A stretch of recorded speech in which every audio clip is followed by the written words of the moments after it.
अभंगामध्ये तुकोबरायांनी नामाची महती पटवली. नामाचा परिणाम काय होतो, आम्ही नाम घेतल्यानंतर ना मुळात आम्हाला नामाचं स्वरूप म्हणजे काय, नामाचा परिणाम म्हणजे काय, नामाची अनुभूती म्हणजे काय आणि नामाचं सामर्थ्य म्हणजे काय हे अभंगात तुकोबरायांनी पटवून दिले. मुळात काही जणांना प्रश्न निर्माण होतो की आम्ही नाम घ्यायचंच का बरं देवाचं, देवाचं नाम घेण्यासाठी आम्हाला का बरं या युगात प्रोत्साहित करण्यात आलं, आम्ही देवाचं नाम का घ्यावं. काही जण प्रश्न निर्माण करतील. नाम घेतल्याने पुण्य प्राप्त होतं हे कल्पना वेगळीच आहे, पण नाम घ्यावं का नाम घ्यावं याचा विचार जर पाहू लागलो, आम्हाला नामस्मरण करावं हे कलियुगामध्ये सांगितले.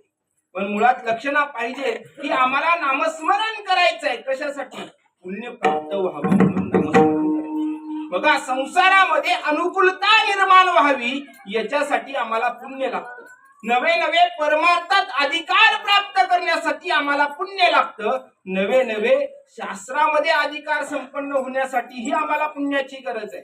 म्हणजे पुण्याशिवाय काहीही घडत नाही. नामस्मरण केले की आम्हाला पुण्य प्राप्त होतं. मग पुण्य असेल तरच सर्व क्रिया आहे. बघा एक सुभाषितकार खूप सुंदर सांगतात, पुण्य असेल तर तुम्हाला सर्व काही भेटतं. एक सुभाषितकार सांगतात, मनुष्यंवर वंश जन्म विभागो दीर्घ आरोग्यता सुमित्रं सुततं प्रियतमा भक्ती च नारायणे विद्वत्तं सुजनत्वं इंद्रिय जयो सत्पात्र दाने रती ते विना पुण्यत्रयदश गुणा संसारिनो दुर्लभा. सुभाषितकार आम्हाला सांगतात हे 13 ज्या लक्षणा सांगितल्या, पुण्य असेल तरच आम्हाला मिळतात.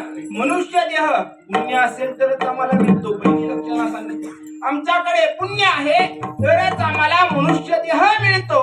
पुण्य असेल तर मनुष्य देह, पुण्य असेल तर चांगल्या कुळात जन्म, पुण्य असेल तर दीर्घ आयुष्य, पुण्य असेल तर आरोग्य संपन्न भेटतं, पुण्य असेल तर आम्हाला विद्वत्ता भेटते, पुण्य असेल तर आम्हाला चांगले मित्र भेटतात, पुण्य असेल तरच आम्हाला मित्र चांगले भेटतात, पुण्य असेल तरच आम्हाला पत्नी चांगले भेटतो, पुण्य असेल तरच आम्हाला पती चांगला भेटतो, पुण्य असेल तर संतती चांगली होते, पुण्य असेल तर नातेवाईक चांगले भेटतात, पुण्य असेल तर आपल्याला दान करण्याची प्रवृत्ती निर्माण होते आणि सगळ्यात महत्वाचं पुण्य असेल तरच सत्संग घडतो.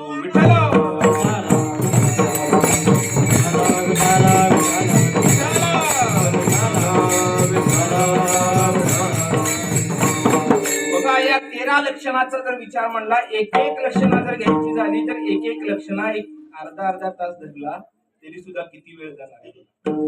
एक लक्षणा मनुष्य देह पुण्याने मिळतो, हा नरदेह आम्हाला दिला हा पुण्यानेच मिळतो. तसं महाराजांचं लक्षणच आहे, बरोबर आहे. पाप पुण्य करूनी जन्मा येतो प्राणी, पाप आणि पुण्य करून मनुष्य देह जन्माला येतो. म्हणजे पुण्य असेल तरच आम्हाला नरदेह मिळतो, पुण्याशिवाय आम्हाला नरदेह प्राप्त होत नाही. मग पुण्य कशासाठी कमवायचंय, नरदेह प्राप्त होण्यासाठी. नरदेह मिळाला आम्हाला, पण आम्हाला नरदेह मिळाल्यानंतर आम्ही पुण्य कमवालो का, आम्ही पुण्य कमवालो का. आता इथं अखंड हरिनाम सप्ताह ठेवला, सत्संग ठेवला, मुळातच या भागात सत्संग सारखा असतो. दररोज शनिवार रविवारी हरिपाठ आहे, बरोबर का. एकादशीला प्रवचन कीर्तन सुरू केला, एकादशीला कीर्तन आहे, परत हरिपाठ आहे. म्हणजे सत्संग आपल्याला मिळू लागला, पण त्या सत्संगाला जाण्याची वृत्ती, त्या सत्संगाला जाण्याचा विचार आमच्या बुद्धीमध्ये यावा याच्यासाठी आम्हाला पुण्याची गरज आहे. विठ्ठल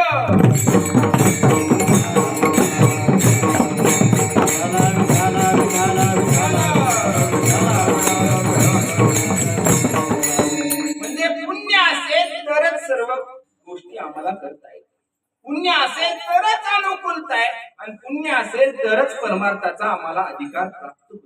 मग आम्हाला पुण्य प्राप्त करायचंय कशासाठी, आमच्या संसारात अनुकूलता यावी याच्यासाठी. बघा संसारात एकाच व्यक्तीचे सगळे सारखे नसतात. एका व्यक्ती म्हणजे संसारामध्ये आपण 5 व्यक्ती समान, 5 व्यक्ती एकसारखे असतात का, एक स्वभाव सारखे असतात का. आपण म्हणतो हाताचे 5 बोट सारखे नाही, बरोबर का नाही. मग आम्ही संसार करत असताना आमच्या कुटुंबात कुटुंबात सर्वजण एकत्रित अनुकूलतेने राहावं याच्यासाठीही आम्हाला पुण्याची गरज आहे. आमच्याकडे पुण्य असेल तरच संसारामध्ये अनुकूलता निर्माण होते आणि परमार्थामध्ये आम्हाला पुण्य मिळालं तरच आम्हाला सत्संग मिळतो, तरच आम्हाला नामस्मरण घेता येतं. तुकोबा एका ठिकाणी म्हणतात, पुण्य असेल तरच तुम्हाला मुखी नाम येतं. तीळ तीळ पुण्य साचा पडे, तरी भूता जन्मी जोडे, वाचेसी नाम आतुडे, समागम घडे संतांचा.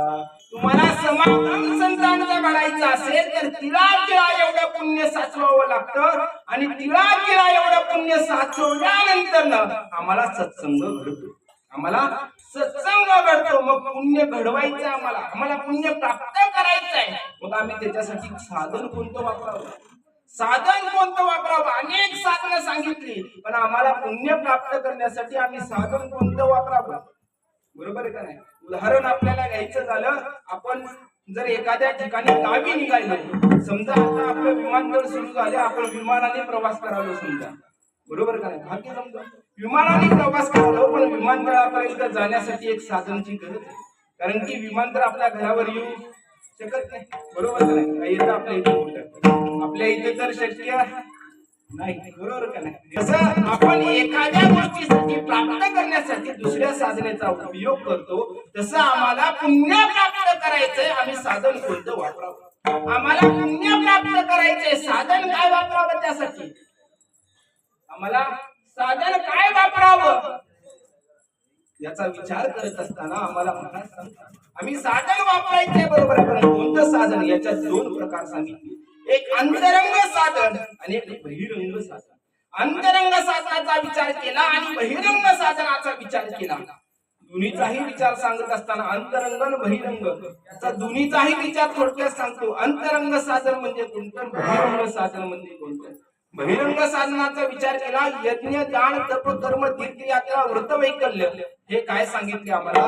बहिरंग साधन सांगितले. आणि अंतरंग साधनाचा विचार केला, विवेक वैराग्य समाधी संपत्ती आणि मुमुक्षुता हे काय सांगितले? तर अंतरंग साधन सांगितले. या दोन्ही साधनाचा विचार केला तर आम्हाला हे दोन्हीही साधन कठीण आहे. अंतरंग साधन करायचं झालं तर यातलं एक साधन आम्ही करायला गेलो तर त्याचा अधिकार आम्हाला भाव लागतो. बहिरंग साधनाचा विचार केला तर त्याचाही खूप कठीण आहे. मग आम्ही साधन स्वीकारायचं आहे, कोणतं साधन स्वीकारावं, कोणतं साधन सोपं आहे? बरं आम्हाला एका ठिकाणी सांगतो, नाम संकीर्तन साधन पैकी, नाम संकीर्तन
साधन पै सोपे जळतील पापे जन्मांतरीचे.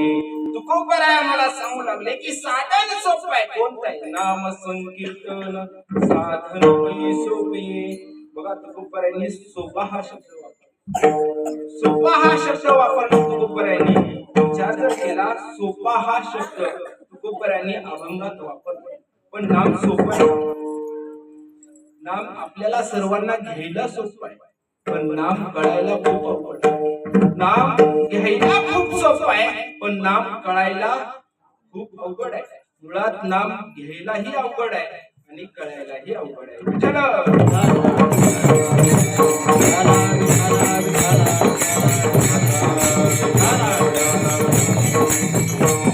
तुम्ही म्हणताल नाम घ्यायलाही अवघड म्हणताय महाराज, कसं काय? कारण की नाम घेत असताना काळजी कीर्तनात तुम्ही ऐकलं असेल, नाम घेत असताना कोणत्या वाणीतून नाम घ्यायचंय?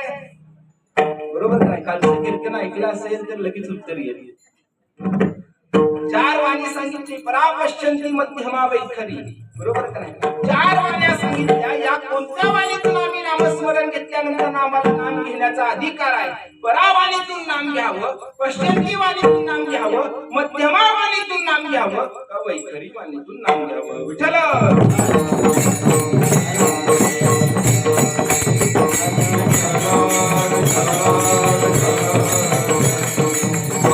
नाम घ्यायचं आम्हाला बरोबर आहे, पण कसं घ्यावं हेही आम्हाला कळलं पाहिजे. आणि नाम कळायला खूप अवघड आहे. नाम वाणीतून घेऊ आम्ही बरोबर आहे, पण ते नाम कळणं खूप अवघड आहे. आणि बघा, उदाहरण द्यायचं झालं, भजन करायलाही अवघड आहे आणि भजन कळायलाही अवघड आहे. बरोबर का? धन्य महाराज इथं आहे, बरेच भजन शिकवतात, बरेच भजन करायलाही अवघड आहे आणि भजन कळायलाही अवघड आहे. करायला अवघड म्हणजे काय? तर जाऊ द्या, चला पुढं. करायला अवघड म्हणजे काय? तर सांगायचं म्हणजे त्याला ताल लागतो, स्वर लागतो. बरोबर काय?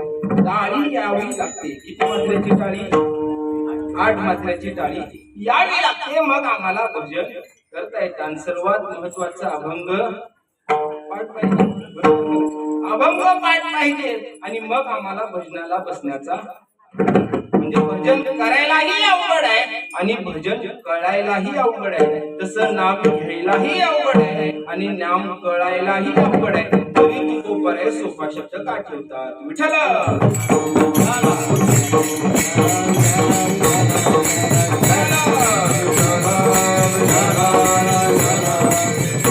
तुकोबराय म्हणतात की नाम संकीर्तन साधन पै सोपे. सोपे जर नाम असेल तर नाम आम्हाला कळतही नाही आणि आम्हाला नाम घेता येत नाही, तरी नाम सोपं तुकोबराय का म्हणतात? तर इतर साधनेच्या तुलनेत नाम सोपं आहे. मगाशी सांगितलेले अंतरंग आणि बहिरंग या दोन्ही साधनेच्या तुलनेत नाम कसं आहे? तर सोपं आहे. बघा, इथं प्रश्न निर्माण करतो. मुळात साधना करायची आम्हाला. साधना म्हणजे काय? साधना आम्हाला करायची आहे, बरोबर आहे. आम्ही नामस्मरणाची साधना तयार करणार आहे, पण त्या साधना या शब्दाचा अर्थ काय? बरोबर काय? साधना या शब्दाचा अर्थ जर सांगायचा झाला तर 3 प्रकारामध्ये साधना शब्दाचा अर्थ सांगावा लागतो. याला साधन म्हणावं. 3 शब्दात. एक पहिलं सांगितलं जातं, साधना कशाला म्हणावं? जे आम्हाला साध्यापर्यंत पोच करतं त्याला साधना म्हणावं. पहिलं लक्ष. जे आम्हाला साध्यापर्यंत पोच करतं त्याला काय म्हणावं? साधना म्हणावं. आणि दुसरं म्हणजे ते साधन संतांनी किंवा शास्त्रयुक्त असलं पाहिजे, याला साधन म्हणावं. म्हणजे संतांनी आचरण केलेलं असावं आणि शास्त्रयुक्त असावं, याला साधन म्हटलं जातं. आणि तिसरं सगळ्यात महत्वाचं म्हणजे काय? ते साधन स्वीकारल्यानंतर त्या साधनाद्वारे आपण साध्यापर्यंत पोहोचलं की ते साधन संपलं पाहिजे, याला साधन म्हणावं. विठ्ठल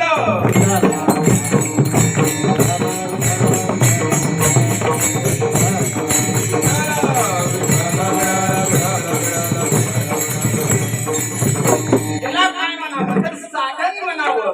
आता याच्यात एक प्रश्न निर्माण करतो, नाम हे साधन आहे का नाम हे साध्य? नाम जर साधन स्वीकारलं तर यामध्ये 3 प्रकारात बसतं. नाम जर साध्य स्वीकारलं तर नामाचा विचार करत असताना नाम हे साधन आहे का नाम हे साध्य?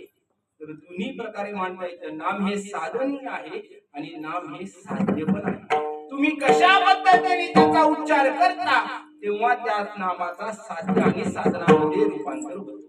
ज्यावेळेस नाम आम्ही संकल्पपूर्वक घेऊ तेव्हा ते नाम साधन आहे. आता या ठिकाणी अखंड हरिनाम सप्ताह चालतो. सगळ्यांना कशाला यावं लागतं? सप्त्याला यावं लागतं. कशासाठी यायचंय सप्त्याला? नामस्मरण करावं. कुणाचं? दत्तात्रयांचं नामस्मरण करावं, भगवंताचं नामस्मरण करावं. हे हेतुपूर्वक केलेलं नामस्मरण आहे. निवेदन करावं लागतं, पत्रिका छापावी लागते, सर्वांना आमंत्रण द्यावं लागतं. म्हणजे हे काय आहे? हेतुपूर्वक केलेलं नामस्मरण. आपल्या वाणीला सांगावं लागतं. कीर्तनकार लोक सांगतात नामस्मरण करा, नामस्मरण करा. हे हेतुपूर्वक आहे, म्हणजे संकल्पपूर्वक आहे. तुकोबराय का अभंगात म्हणतात की तुकोबराय आपल्या वाणीला हेतुपूर्वक नामस्मरण करायला सांगतात. कर वाणीने नामस्मरण के. कसं के? गेई गेई माझे वाचे,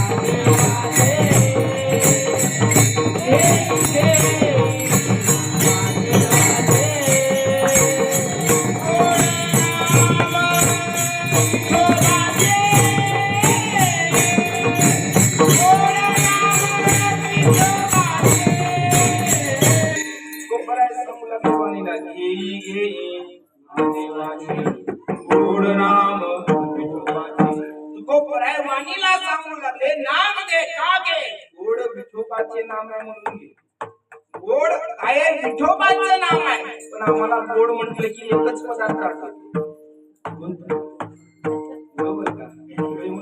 गोड म्हटलं की आम्हाला एकच पदार्थ डोळ्यासमोर येतो सर्वांच्या. पण गोड काय तर गोड नाम तुकोबराय संकल्पपूर्वक वाणीला सांगतात, हेतुपूर्वक वाणीला सांगतात की काय कर तू नामस्मरण घे. का तर ते नाम विठोबाचं गोड आहे म्हणून काय करत नामस्मरण कर.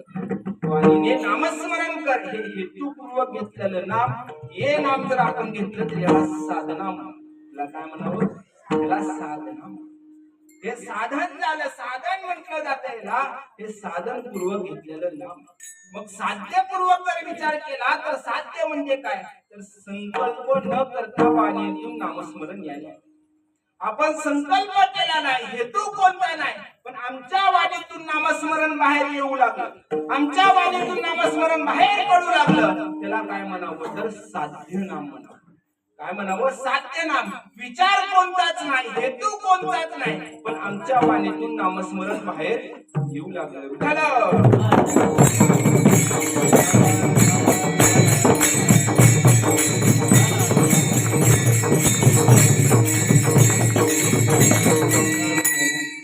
आमच्या वाणीतून नामस्मरण येऊ लागलं. याला काय म्हटलं? साध्य नाम. तुकोबरायांनी याचंही उदाहरण दिले. साध्य नाम तुकोबराय घेत होते. कशी? माझी मज झाली अनावर वाचा, छंद या नामाचा घेतला असे. माझी वाणी अनावर झाली.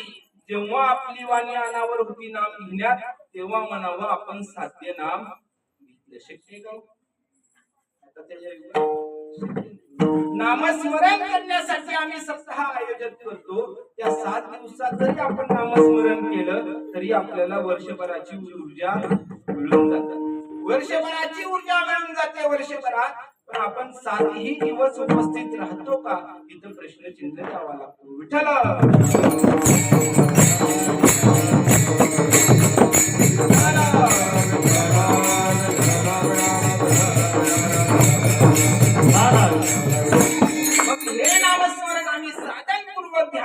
का साध्यपूर्वक घ्यावं हे आपल्या विचारात. पण नामस्मरण आम्हाला करायचं आहे तर का? ते नामस्मरण सोप आहे. ते नामस्मरण कसं आहे? सोप आहे म्हणून आम्हाला करायचं आहे. नवे नवे इतर साधने ते सोप आहे. कारण महाराज त्याच अभंगात शेवटी सांगतात, तुका म्हणे सोपे आहे सर्वाहुनी शहा दूधनी काय? सर्वाहुनी शहाणा म्हणजे काय? तर सर्वात सोपं साधन इतर साधनेपेक्षा काय? तर नाम आहे. म्हणून नामस्मरण हे सोपं साधन सांगितलं. पण हे नामस्मरण सोपं साधन सांगितलं बरोबर आहे, पण या नामस्मरणाचं महत्व सांगत असताना 4 प्रकारे सांगावं. आम्हाला नामस्मरण महत्व किंवा एखाद्या गोष्टीचं महत्व जर आपल्याला पटवून घ्यायचं असेल तर त्याला 4 गोष्टी सांगितल्या. आम्हाला कोणतीही गोष्ट असू द्या त्याचं महत्व जर पटवायचं असेल तर 4 गोष्टी सांगितल्या. तुम्ही म्हणसाल मी आध्यात्मिक दृष्ट्या विचार मांडत नाही, व्यवहारिक दृष्ट्या विचार मांडतो. आम्हाला मोबाईल घ्यायचा, आम्हाला आताच्या काळातला मोबाईल घ्यायचा आहे, त्याच्यातही 4 गोष्टी महत्वाच्या आहेत. त्या 4ही या ठिकाणी बसतो. बघा, आध्यात्मिक दृष्ट्या सांगितल्या कोणतीही गोष्ट असू द्या त्याला 4 गोष्टी लागतात. त्या 4 गोष्टी लागतात, ते महत्व सांगितले. एक म्हणजे काळ सांगितला, दुसरा अधिकार, तिसरं परिणाम आणि चौथं म्हणजे स्वरूप. तुम्ही म्हणसाल महाराज हे अध्यात्माचं मोबाईल कसं दिसतो? काळ म्हणजे काय? किती काळ मोबाईल टिकणाऱ्या आम्ही घेतल्यावर पाहतो का नाही? किती काळ मोबाईल टिकणाऱ्या घेतल्यानंतर त्याचा अधिकार म्हणजे काय पाहतो आपण? किती जीबीचा आहे, किती रॅमचा आहे, अधिकार आपण पाहतो. त्याचा परिणाम आम्ही वापरल्यानंतर त्याचा परिणाम कसा आहे हेही आपण पाहतो, बरोबर का नाही? त्याचं स्वरूप म्हणजे काय? फोटो काढल्यावर तो कसा दिसतो, बरोबर का नाही? त्याचं स्वरूप 4 प्रकार मी सांगितले, बरोबर नाही? तसं नामाचं ही काळ काय, नामाचा अधिकार काय, नामाचा परिणाम काय आणि नामाचं स्वरूप काय.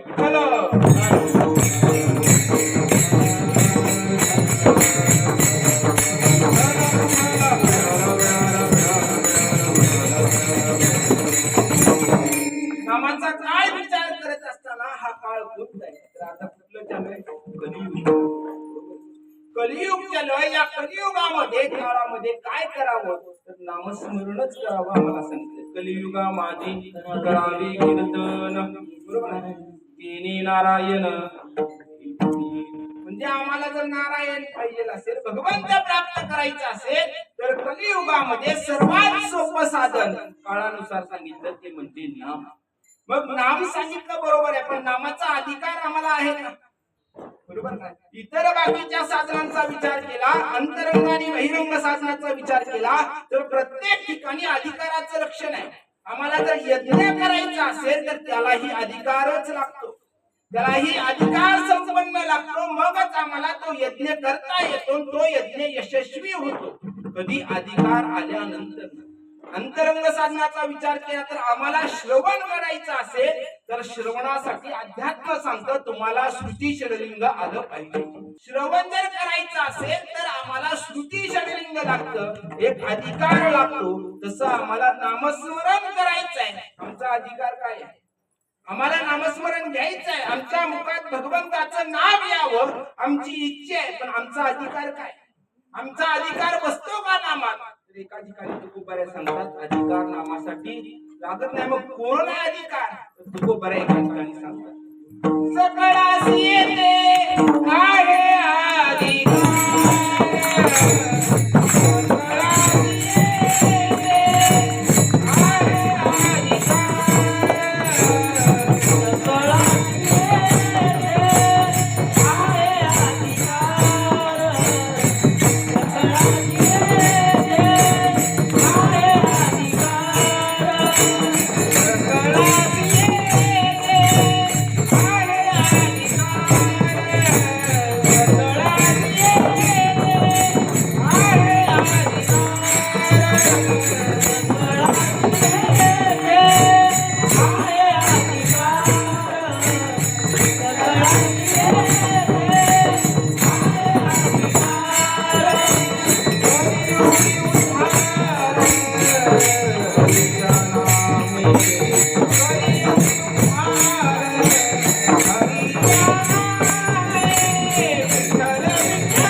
फार हरीच्या नामी आम्हाला अधिकार आहे. कोणाला अधिकार आहे? सकळासी येते.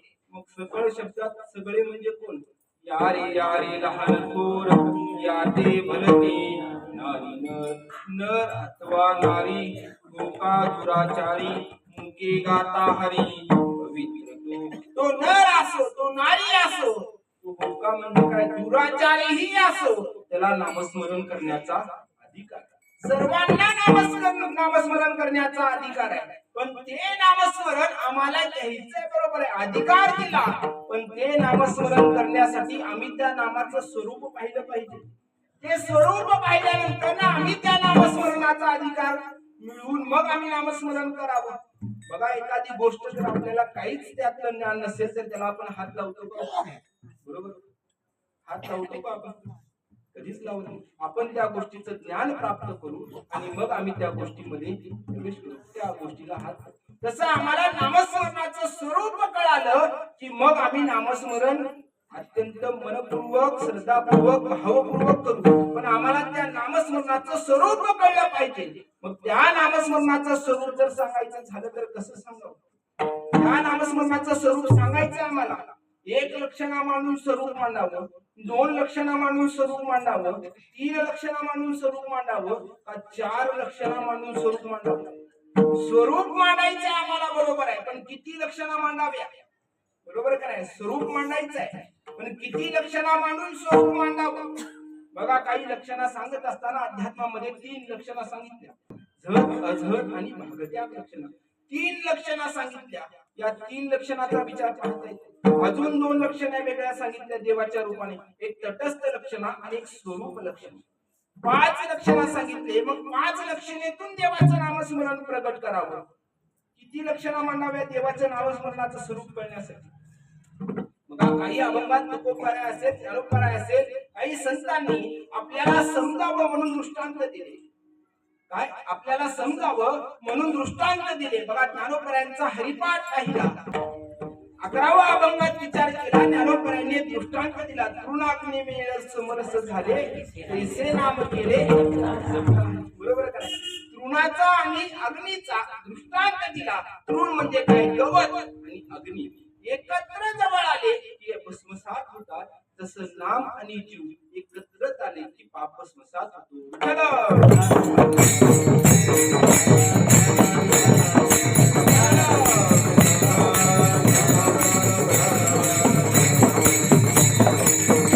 भस्मसात होतं असं ज्ञानोबारायांनी दृष्टांत दिला. मग एका अभंगात एक दृष्टांत द्यावा का एका अभंगात 2 दृष्टांत द्यावा? बरोबर का? अभंगात दृष्टांत किती द्यावा? एका अभंगात 3 दृष्टांत आहेत. बरोबर का? एका अभंगात 4 दृष्टांत आहेत.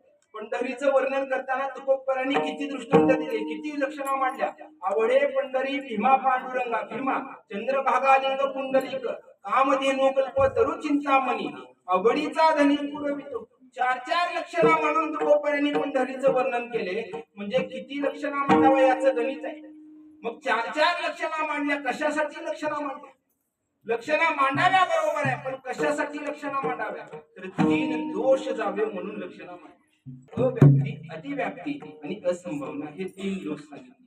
हे 3 दोष जावे म्हणून तुकोबारायांनी लक्षणा मांडली. नामामध्ये 3ही दोष नसावे, अव्याप्ती नसावी, अतिव्याप्ती नसावी आणि असंभावना सुद्धा नसावी. या 3चा विस्तार आपल्याला करता येतो पण आपल्याकडे तेवढा वेळ नाही. कारण की 3ही दोष जावे म्हणून तुकोबारायांनी आम्हाला या ठिकाणी नामाचं लक्षणा मांडली. किती स्वरूपात? तर 4 स्वरूपात नामाची लक्षणा मांडली. कशी? तर प्रस्तुत अभंगाचं पहिलं चरण. सत्य साचे खरे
तुकोबरा मला 4 लक्षणेतून नामाचं स्वरूप पटवून दिले. सत्य साच खरे नाम विठोबाचे खरे.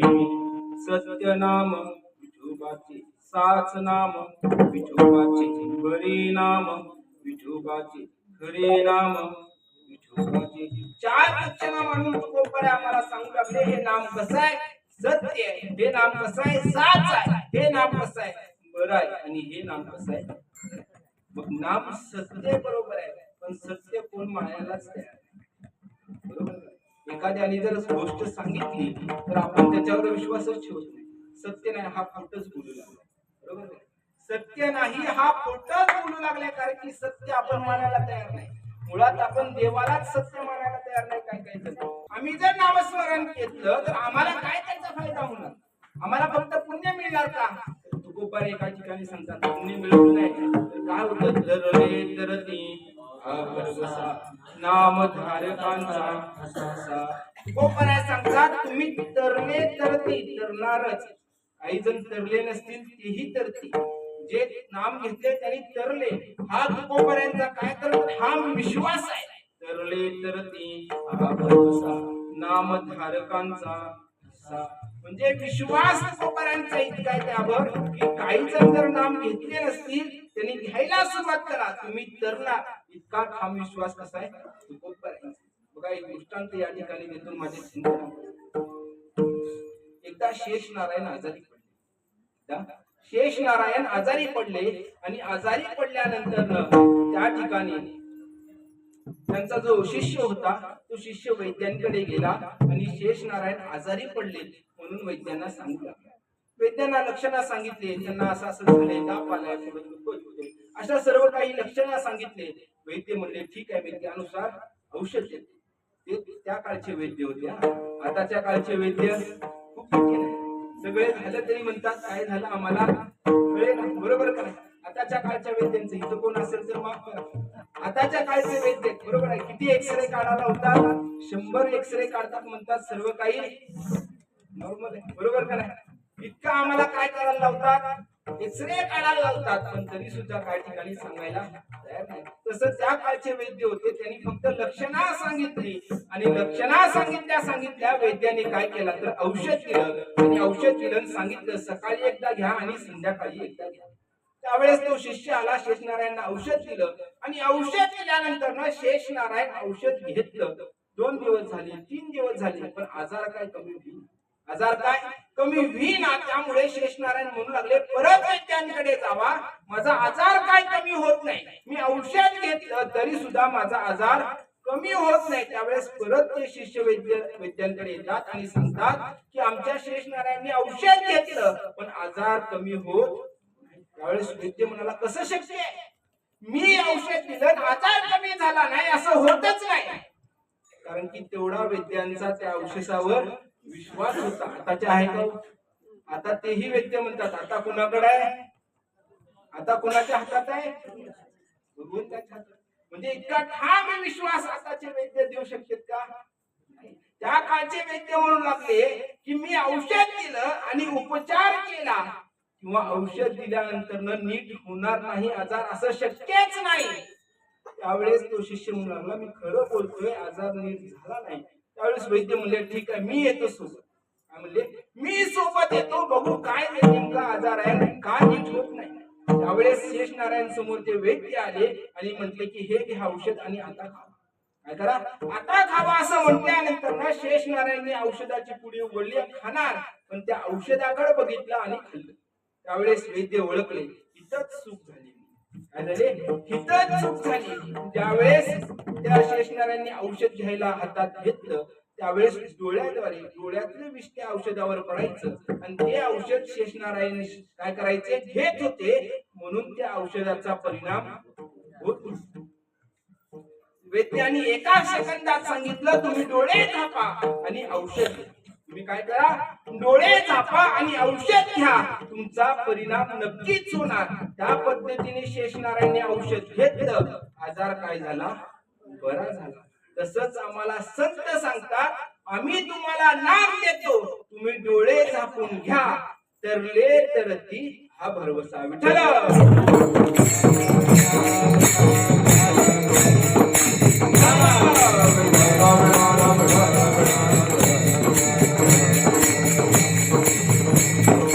डोळे झाकून नाम घ्या, तुम्ही तरणार. म्हणजे तरणारच. हा संतांनी दिलेला आपल्याला एक प्रकारचं औषध आहे.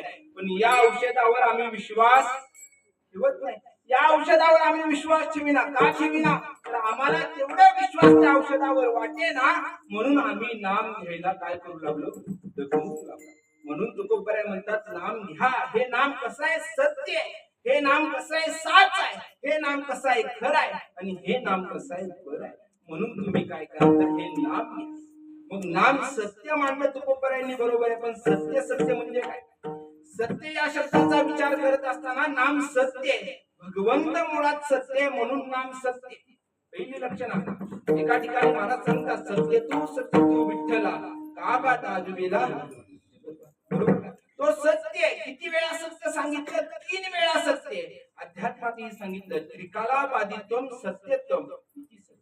तिन्ही कालात बाद होत नाही, तिन्ही कालात नाश होत नाही, तिन्ही कालात अंत होत नाही. ते कोण आहे? भगवंत आहे. म्हणून त्याचं नाम ही तिन्ही कालात बाद होत नाही, तिन्ही कालात नाश होत नाही आणि तिन्ही कालात अंतही होत नाही. म्हणून नाम कसं आहे, तर सत्य आहे. विठ्ठल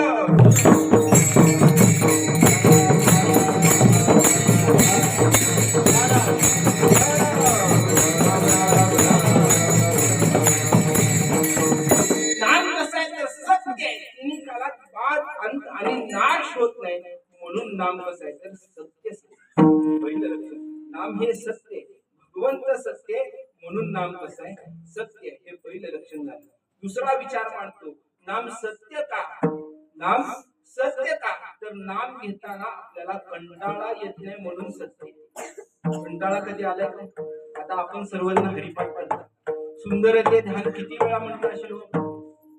किती वेळा म्हटलं असेल? 100 वेळा तरी म्हटलं. सुंदर ते ध्यान म्हणजे रामकृष्ण हरी भजन किती वेळा म्हटलं? किती वेळा तरी म्हटलं. आपण रोज 27 अभंग म्हणतो हरिपाठाचे. आतापर्यंत आता आपण किती वर्ष झाला हरिपाठाला येतो? 2 वर्ष, 3 वर्ष, 4 वर्ष, बरोबर. इतक्या वर्ष आपण हरिपाठाला येतो, पण घेताना आपल्याला कंटाळा येतो का? कसलाच कंटाळा येत नाही. म्हणजे ते नाम काय, तर सत्य. सत्य आहे म्हणून कंटाळा येत नाही. कारण की सत्य गोष्टीचा कंटाळा कधीच येत नसतो. जे नाशिवान आहे त्याचाच कंटाळा येतो. म्हणून माया जग हे काय, तर नाशिवान आहे, याचा आपल्याला कंटाळा येतो. विठ्ठल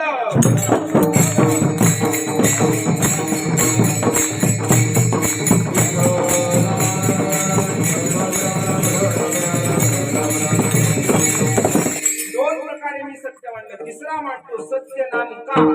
तर सत्य नाम का, तर नाम घेतल्यानंतर त्याचा आपल्याला आनंद वाटतो. प्रत्येक क्षणम वर्धमान भगवतामध्ये सांगितलं, प्रत्येक क्षणाक्षणाला आमचा त्याचा आनंद वाढतो. कशामुळं?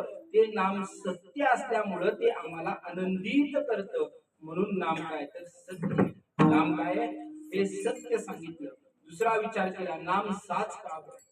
नाम साच आम्हाला सांगितलं, पण नाम हे साच काय? साच म्हणजे शब्द काय, तर चांगले. नाम कसं आहे, चांगलं आहे. किती चांगलं आहे हो. कीर्तन चांग, कीर्तन चांग, होय अंग हरिरूप अंग होतं. इतकं नाम कसं आहे, चांगलं आहे. इतकं नाम कसं आहे, चांगलं आहे. अजून एका ठिकाणी तुकोबराय आम्हाला सांगतात, ते नाम कसं आहे, नाम चांगले चांगले, बरोबर आहे का? माझे कंठी राहोबले, कपिकुळ उद्धरिले, मुक्त केले राक्षसा. नाम इतकं चांगलं आहे, माझ्या कंठी राहो, कपिकुळांना उद्धार नामामुळे केला. म्हणून ते नाम कसं आहे, तर नाम हे चांगलं आहे. तिसरा प्रकार सांगितला, नाम बरं का? बरं आहे ना नाम? नाम बरं सांगितलं, का बरं नाम आहे? तर एका ठिकाणी महाराज सांगतात, ते नाम कसं आहे बघा. एक अभंग आहे महाराजांचा, नाम कसं आहे, शरीर आटे संपत्ती आटे, हरिनाम न आटे ते बरे.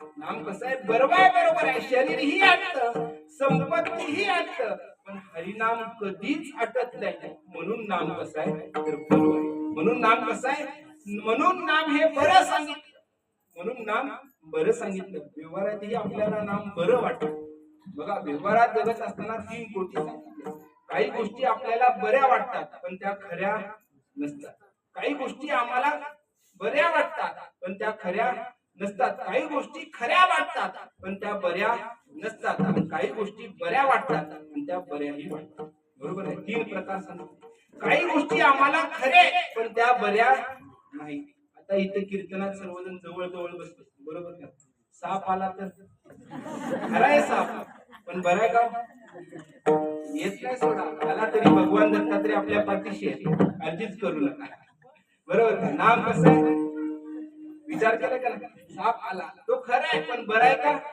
बरा नाही तसा दुसरा प्रकार सांगितला काही गोष्टी बरे पण खऱ्या नाही ते उदाहरण म्हणजे आताचं सोशल मीडिया युग आताचं सोशल मीडिया युग ते बरं वाटतं आम्हाला पण ते खरं कधीच नाही कारण की आम्हाला बरं वाटतं म्हणून आम्ही ते सातत्याने पाहतो पण आम्हाला ते बरं कशाला वाटतं क्षणिक आनंदाला बरं वाटतं पण कायम स्वरूपी आनंदाला ते बरं नाही ते खरं नाही मग बऱ्यातलं बरं काय तर ते म्हणजे नाम आहे म्हणून नाम कसं आहे तर बरं नाम कसं आहे बरं सांगितलं आणि चौथा विचार केला तर नाम हे खरं सांगितलं नाम हे खरं आहे नाम खरं का नाम खरं आहे तर याचा विचार करत असताना नाम खरं सांगितलं भगवंताचं नाम खरं सांगत असताना तुकोबाराय आम्हाला 4 विशेषणांनी पटवून देत असताना पहिल्यांदा नाम सत्य सांगितलं साच सांगितलं बरे सांगितलं आणि खरे सांगितलं बरोबर आहे सत्य साच